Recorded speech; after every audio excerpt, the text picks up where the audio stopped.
नमस्कार दोस्तों, आप सभी का स्वागत है संस्कृत वर्धनम यूट्यूब चैनल में।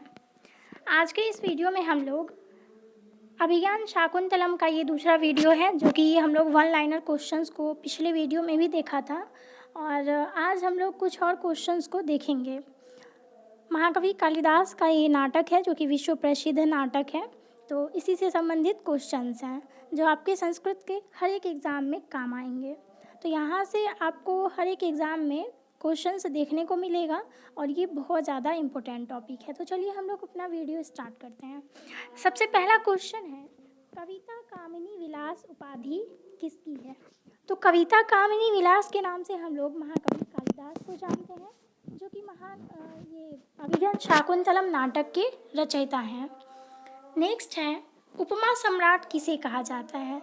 तो उपमा सम्राट के नाम से भी हम लोग महाकवि कालिदास को ही जानते हैं, क्योंकि उन्होंने उपमा अलंकार का प्रयोग हर जगह किया है, साथ ही मेघदूत में भी उन्होंने किया है। तो उसी में उपमा अलंकार का ज़्यादा प्रयोग के कारण हम उनको उपमा सम्राट के नाम से जानते हैं। नेक्स्ट क्वेश्चन है हमारा, मालविकाग्नि की प्रस्तावना में कालिदास ने सादर स्मरण किया है। तो मालविकाग्नि मित्रम जो एक नाटक है वो महाकवि कालिदास के द्वारा विरचित है। ठीक है, उनके 3 नाटकों में ये भी एक प्रमुख नाटक है। तो इस नाटक में उन्होंने भास और सौमिल्य इन सबको उन्होंने सादर स्मरण किया है। नेक्स्ट है, अभिज्ञान शाकुंतलम में प्रधान रस कौन सा है?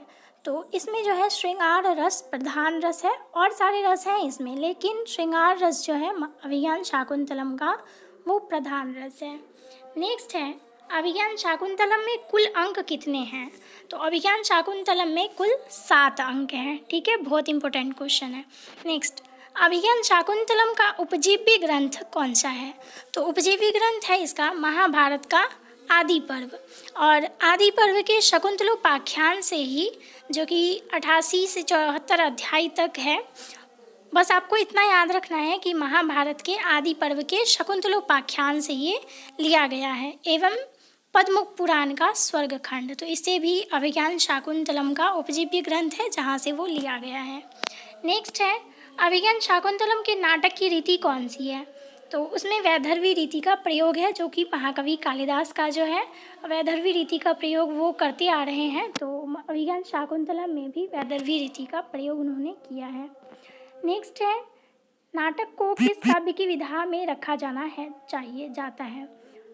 तो नाटक जो है वो दृश्य काव्य के अंतर्गत आता है। ठीक है, तो अभिज्ञान शाकुंतलम भी एक दृश्य काव्य है। ठीक है, जिसको हम लोग रूपक के नाम से भी जानते हैं। अभिज्ञान शाकुंतलम में कौन सा रस अंगिरस है? तो अभिज्ञान शाकुंतलम में जो है श्रृंगार रस, जो कि हमने अभी भी हमने पढ़ा है कि श्रृंगार रस जो है इसका महत्वपूर्ण रस है। ठीक है, और सारे रस भी गौण रूप से छिपे हुए हैं, लेकिन मुख्यतः जो है इसमें श्रृंगार रस है। नेक्स्ट, कालिदास किस रीति के प्रतिष्ठित आचार्य हैं? तो वो हैं वैदर्भी रीति के। वैदर्भी रीति संदर्भे विशिष्यते, यह कथन किस महाकवि की तरफ संकेत करता है? तो महाकवि कालिदास के लिए, चूँकि महाकवि कालिदास जो हैं वो वैदर्भी रीति के प्रतिष्ठित आचार्य हैं, जो हमने ऊपर भी पढ़ा है। नेक्स्ट, कालिदास के काव्यों में किस वृत्ति की प्रधानता है? तो इनके काव्यों में जो है कौशिकी वृत्ति की प्रधानता है। दुष्यंत के पूर्वज थे, तो दुष्यंत के पूर्वज जो थे वो थे पुरु। तो दुष्यंत आपने नाम सुना ही होगा, अभिज्ञान शाकुंतलम के जो नायक हैं वो दुष्यंत हैं, और अभिज्ञान शाकुंतलम में दुष्यंत और शकुंतला के प्रणय कथा का वर्णन किया गया है। नेक्स्ट, 6 ऋतुओं का वर्णन कहाँ पे है? तो 6 ऋतुओं का जो वर्णन है वो ऋतु संहार में है, जो कि महाकवि कालिदास द्वारा रचित एक प्रकार का गीति काव्य है। नेक्स्ट, ऋतु संहार में कितने सर्ग हैं? तो उसमें 6 सर्ग हैं। ऋतु संहार में श्लोक कितने हैं? तो 144। दुष्यंत राजा थे, तो वो थे हस्तिनापुर के। चलिए अब हम लोग नेक्स्ट क्वेश्चन देखते हैं। नेक्स्ट क्वेश्चन, अभिज्ञान शाकुंतलम के नायक कौन हैं? तो वो हैं दुष्यंत, जो कि हमने अभी भी पढ़ा है, जिनकी राजधानी हस्तिनापुर थी। अभिज्ञान शाकुंतलम की नायिका तो वो है शकुंतला, और अभिज्ञान शाकुंतलम में इन दोनों के बारे में ही जो है, मतलब ये दोनों नायक नायिका हैं, तो इनके बारे में ही इनके प्रणय कथा का वर्णन किया गया है। नेक्स्ट, शकुंतला किस कोटि की नायिका है? तो वो है मुग्धा। नेक्स्ट है, दुष्यंत किस प्रकार का नायक है? तो वो है धीरोदात्त। नेक्स्ट है, अभिज्ञान शाकुंतलम के प्रथम अंक का नाम क्या है? तो प्रथम अंक का जो नाम है वो है आश्रम प्रवेश।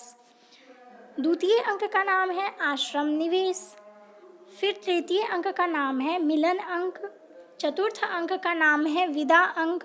और इन्हीं अंकों के आधार पर हर एक अंक का जो है अलग अलग रस है। ठीक है, और हम लोग मुख्यतः इसमें जो है श्रृंगार रस मतलब बोलते हैं कि इसमें अभिज्ञान शाकुंतलम में श्रृंगार रस है। और वैसे अलग अलग अंक के आधार पर अलग अलग अंकों के रस जो हैं वो अलग हो जाते हैं। ठीक है, इसीलिए यहाँ पे अलग अलग अंकों का अलग अलग नाम भी दिया गया है और उस नाम के आधार पर कि किस प्रकार की कथा उस अंक में बताई गई है उसके आधार पर उस अंक का रस होता है। चलिए नेक्स्ट क्वेश्चन है, अभिज्ञान शाकुंतलम के पंचम अंक का नाम क्या है? तो वो है प्रत्याख्यान। अभिज्ञान शाकुंतलम के षष्ठम अंक का नाम क्या है? तो वो है पश्चाताप अंक। अभिज्ञान शाकुंतलम के सप्तम अंक का नाम पुनर्मिलन अंक। अभिज्ञान शाकुंतलम में करुण रस का प्रयोग हुआ है, तो वो है चतुर्थ अंक में। ठीक है, यहाँ पे आपने देख लिया। वैसे तो अभिज्ञान शाकुंतलम में श्रृंगार रस है संपूर्ण रूप से, लेकिन मुख्यतः जो इसमें चतुर्थ अंक में है वो करुण रस। मंगलाचरण है इसका आशीर्वादात्मक। अभिज्ञान शाकुंतलम के मंगलाचरण में कौन सी छंद है? तो वह है शृंगधरा। अभिज्ञान शाकुंतलम के मंगलाचरण में स्तुति की गई है, तो वो है अष्टमूर्ति शिव की। या सृष्टि सृष्टुराद्या, यह श्लोक है, तो ये है अभिज्ञान शाकुंतलम का मंगलाचरण, जहाँ पे अष्टमूर्ति शिव की वंदना की गई है। और ये जो है मंगलाचरण आशीर्वादात्मक है। ठीक है, मंगलाचरण में शंकर जी के कितने रूप का वर्णन है? तो वो है अष्टविध का।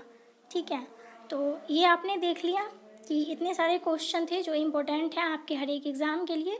तो इसको अच्छे से देख लीजिएगा पूरे क्वेश्चंस को। फिर हम लोग ऐसे ही नेक्स्ट वीडियो में मिलेंगे और इसके आगे का क्वेश्चन करेंगे। तो चलिए मिलते हैं नेक्स्ट वीडियो में, तब तक के लिए धन्यवाद।